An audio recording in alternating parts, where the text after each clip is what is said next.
Thank you very much. With your permission, I will speak in Merci English, and as I said infiniment. before, Et I si will vous try me to le speak in French permettez, accent. je So I will vais be parler understood. en anglais, mais It's je a vais great essayer honor and d'utiliser great un accent français pleasure afin to d'être be compris. here.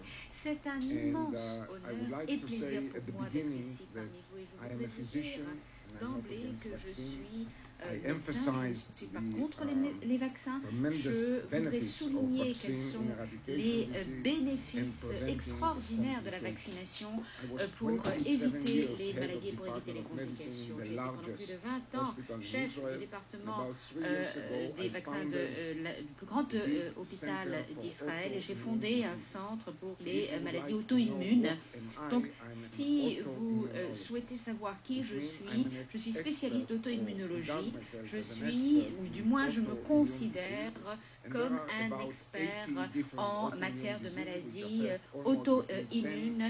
Il y en a un 15% certain of the nombre qui population. affectent de 10 à 15% de la Autoimmune diseases population. are Les maladies multifactorial. auto-immunes There is ont no des question facteurs that in each one of multiples the et 80 il ne fait autoimmune aucun diseases, doute que pour there is les a 8 genetic qui background. existent, Without il y genetic a background, une you will toile not de fond develop this. génétique. What Si vous is n'avez the pas genetic la toile de fond background? génétique, The genetic vous ne background pouvez développer says ces that maladies. you react Ces éléments in a more, génétiques vous serious font and réagir strong way de façon to external plus vive, stimuli. plus grave As you à can des imagine, stimuli those people externes. who Et comme carry vous pouvez these genes l'imaginer, of, les personnes qui strong ont reaction, des they gènes have de benefit cette in réaction evolution. renforcée So ont they bénéficié react better de ces gènes against au cours de bacteria l'évolution and puisqu'ils viruses pouvaient mieux se which défendre contre les attack them. bactéries et les virus How qui les do we attaquaient. define this subject? There are Comment different définir genetic markers. ce One of sujet? the Il existe simple plusieurs marqueurs markers génétiques et l'un des plus called simples, HLA, ce which sont les you get HLA from your father que and your l'on mother. obtient de son père ou de sa It mère, has been dont found on that hérite. Et there donc, are some, so to speak, depuis quelques années, on a remarqué qu'il y a certains HLA qui vous rendent plus susceptibles de développer ces maladies auto-immunes. Le DRB1 en est un.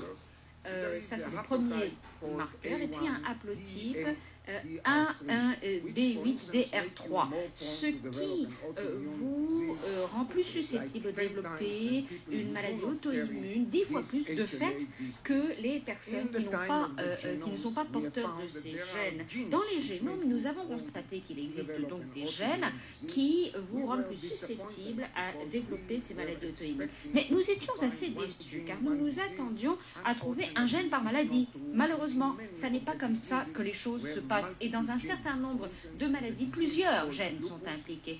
Par exemple, pour le lupus, l'érythématose, nous avons plus de 38 ou 39 gènes différents qui interviennent dans cette réaction plus grave, plus agressive à des facteurs dans votre environnement qui vous attaquent. Donc ces maladies auto-immunes sont le résultat d'une combinaison de divers facteurs. Et les deux facteurs principaux sont tout d'abord une prédisposition génétique et deuxièmement une exposition à des éléments, à des facteurs de l'environnement. Et il y en a un certain nombre. Ça peut être tout simplement la lumière du soleil, le stress, une infection. L'infection de fait est la principale cause des maladies auto-immunes comme la mononucléose par exemple, 33 maladies auto-immunes sont affectées par ce facteur et ça peut être par exemple le fait de fumer, mais c'est la combinaison entre la prédisposition génétique, les marqueurs génétiques et l'environnement qui vous font développer ou non ces maladies. Et la différence d'une maladie à l'autre peut être liée à des facteurs de l'environnement ou à des variations dans les marqueurs génétiques. Vous pouvez avoir une mère qui est sujette au lupus, le fils peut avoir une autre maladie de la peau et la fille ou les petits-enfants peuvent avoir une forme de diabète. Donc, ces personnes qui ont une réaction plus agressive à ces attaques peuvent également être hypersensibles à des allergies. Et une allergie, finalement, ça n'est que cela, c'est une réaction agressive par le biais d'antigènes. Et si vous avez cette réaction agressive, eh bien, elle agit également contre vous-même si vous avez un défaut dans votre système immunitaire. Par exemple, les femmes ont un système immunitaire plus fort que celui des hommes. C'est pourquoi elles survivent aux hommes, peuvent se remarier à alors que les hommes meurent plus facilement. Les femmes ont des œstrogènes et ce sont ces œstrogènes qui rendent leur système immunitaire plus actif. Donc il serait naïf de croire que si l'on prend 1 million, 1 milliard d'individus et que l'on leur donne une substance étrangère, un antigène, que ce soit un élément naturel ou systémique et que l'on ajoute un adjuvant, et l'adjuvant, ça vient du latin adjuvare, aider, stimuler, que tous les individus vont réagir de la même manière. Donc, en tant que spécialiste des maladies auto-immunes, je peux vous dire, nous le savons, que nous pouvons détecter des personnes qui vont avoir une réaction plus agressive. Et ce sont ces personnes-là qui vont développer des maladies auto-immunes ou, comme nous l'avons constaté il y a 2 ans, un nouveau syndrome, les syndromes, plus exactement au pluriel, auto-immunes induits par les adjuvants ASIA ou ASIA, et ce sont les adjuvants qui, une fois intégrés dans la constitution de l'individu, vont augmenter ces maladies auto-immunes. Si on injecte des adjuvants dans des souris, on obtient une maladie auto-immune. Au départ, on voit que le sujet murin va avoir un développement de ces anticorps qui vont peut-être attaquer son corps, et si on suit le sujet pendant suffisamment longtemps, on constate qu'il développe une maladie auto-immune. Et nous savons aujourd'hui que ce processus est un processus long. Nous pensions que la maladie était rapide, qu'elle intervenait au bout de quelques semaines, 3 semaines après l'infection ou le vaccin. Aujourd'hui, nous savons qu'il peut se passer 10 ans avant que le patient développe un lupus ou 4 ans avant qu'il ne développe une autre maladie auto-immune. Mais nous avons vu un certain nombre de patients, et ça c'est dans mon expérience clinique que je l'ai constaté, que suite à l'exposition aux adjuvants, des patients peuvent développer ce syndrome ASIA qui n'est pas uniquement dû à l'exposition des adjuvants dans les vaccins, mais aussi dans les implants silicone, qui jusqu'à récemment étaient considérés comme inertes parce qu'ils ne réagissent pas avec le système immunitaire, mais ce n'est pas uniquement une rupture de silicone qui peut stimuler une situation chronique et donc une manifestation, même sans rupture, nous le savons aujourd'hui, comme ça a été le cas dans le cas célèbre des implants PIP en France. Eh bien, il y a effectivement des petites fuites qui ont un effet sur le système immunitaire. Donc, pour ces patientes, ces femmes qui ont des implants silicone, au bout de 4-5 ans, si elles ont aussi un vaccin, elles peuvent avoir des manifestations telles que tout d'abord une fatigue chronique. Alors la fatigue chronique, ce n'est pas juste la fatigue normale après une journée à l'Assemblée, vous êtes fatigué en rentrant. Non, c'est de la fatigue chronique. Vous vous réveillez le matin et vous n'avez qu'une envie, c'est de vous rendormir.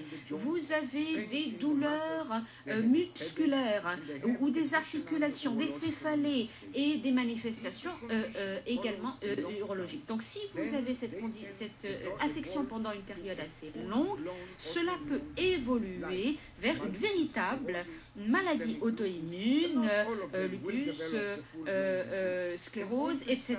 Ça ne va pas affecter tout le monde, mais toutes les études réalisées, toute la documentation dont on dispose, on s'est concentré sur des maladies véritablement déclarées. On a négligé la fatigue chronique, les céphalées. Comment savons-nous que ces maladies auto-immunes peuvent être générées par des adjuvants? Nous avons plusieurs constatations médicales. Tout d'abord, si vous prenez des modèles animaux, vous pouvez injecter et démontrer que ces sujets vont développer ces affections. Koch l'a démontré qu'une microbactérie de la tuberculose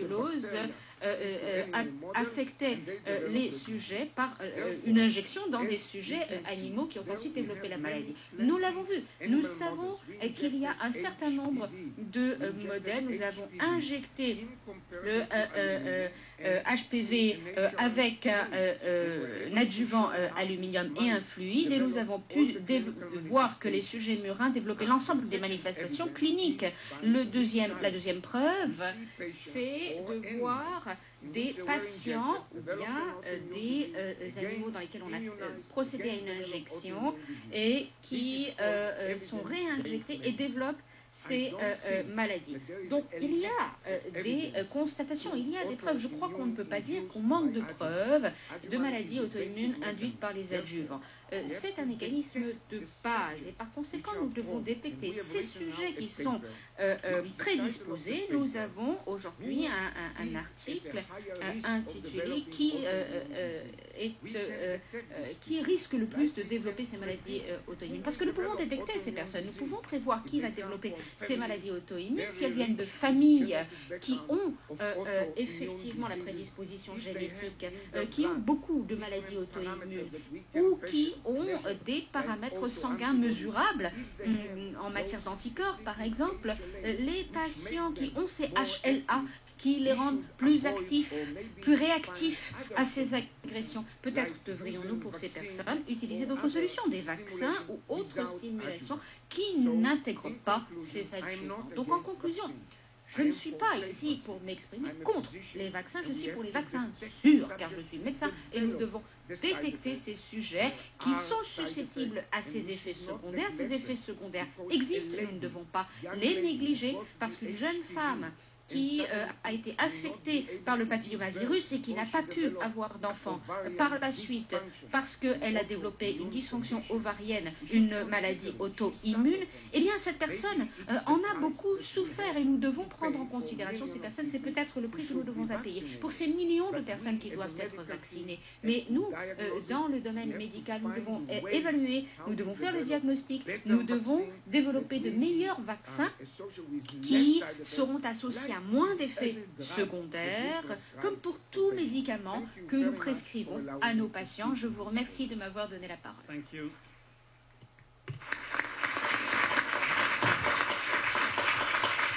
Thank you, Professor Schoenfeld.